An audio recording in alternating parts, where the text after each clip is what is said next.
पाठ का नाम नौलखा हीरा और ओस की बूंद। एक रानी अपने बाग में टहल रही थी। टहलते टहलते उसकी अंगूठी का नौलखा हीरा घास में कहीं गिर गया। रानी को पता न चला और वह अपनी सहेलियों के साथ महल को लौट आई। रात हुई, चांद निकला। ओस की बूंदें छन छन कर घास पर गिरने लगी। एक बूंद ठीक घास के पत्ते पर पड़ी जिसके नीचे नौलखा हीरा पड़ा था। सबेरा हुआ, सूरज की सुनहरी किरणें घास पर पड़ने लगी। एक किरण ओस की बूंद पर भी पड़ी। घास की हरियाली और किरणों के सुनहरे रंग में ओस की बूंद लाल हीरे से भी सुंदर दिखाई देने लगी। पास ही में एक गुलाब का फूल भी खिला था। उसकी नजर लाल हीरे पर पड़ी। हीरे की चमक दमक को देखकर गुलाब समझ गया कि यह कोई अनमोल हीरा है।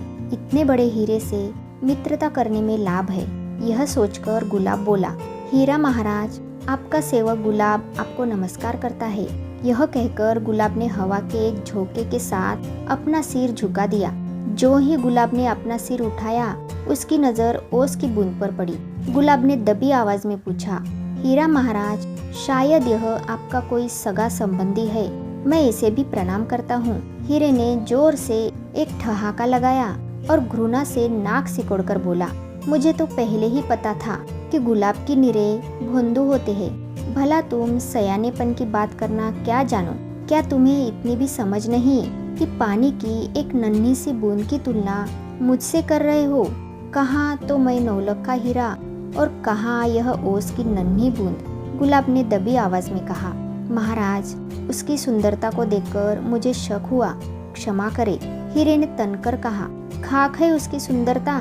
तुम्हारी आंखें हैं या पत्थर के ढेले, यह तो एक नादान बालक भी समझ सकता है कि मेरा रंग रूप असली है और यह बूंद केवल मेरी नकल कर रही है। उसका अपना तो रंग रूप कुछ है ही नहीं। फिर पानी से तो 7 समुद्र भरे पड़े हैं। इस ओस की बूंद को पूछता ही कौन है? मुझे तो बड़े बड़े रईस, राजा और महाराजा चाहते हैं और कई कई लाख रुपए मेरा दाम देने को तैयार हो जाते हैं। गुलाब और हीरे की यह बात ओस की बूंद चुपचाप सुनती रही। उसने न हाँ की और न ना। उसी समय एक प्यासी चिड़िया उड़ती हुई आई और जल्दी में उसने हीरे को पानी की बूंद समझकर चोंच में भर लिया।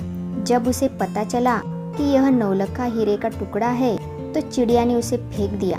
वह कहने लगी, उस अनमोल हीरे से क्या लाभ जो किसी प्यासे की प्यास तक न बुझा सके। अब तो मैं पानी के बिना मर जाऊंगी। चिड़िया को उदास देखकर ओस की बूंद ने सोचा, क्या मैं एक प्यासे की प्यास बुझाकर उसके प्राण नहीं बचा सकती? फिर मेरे यहाँ चमकने का क्या लाभ? यह सोचकर ओस की बूंद लुढ़कती हुई चिड़िया की चोंच में जा टपकी। सूखे गले में बूंद के पहुँचते ही चिड़िया जी उठी और फुर से उड़कर अपने घोंसले में चली गई। उसके नन्हे नन्हे बच्चे वहाँ उसकी राह देख रहे थे।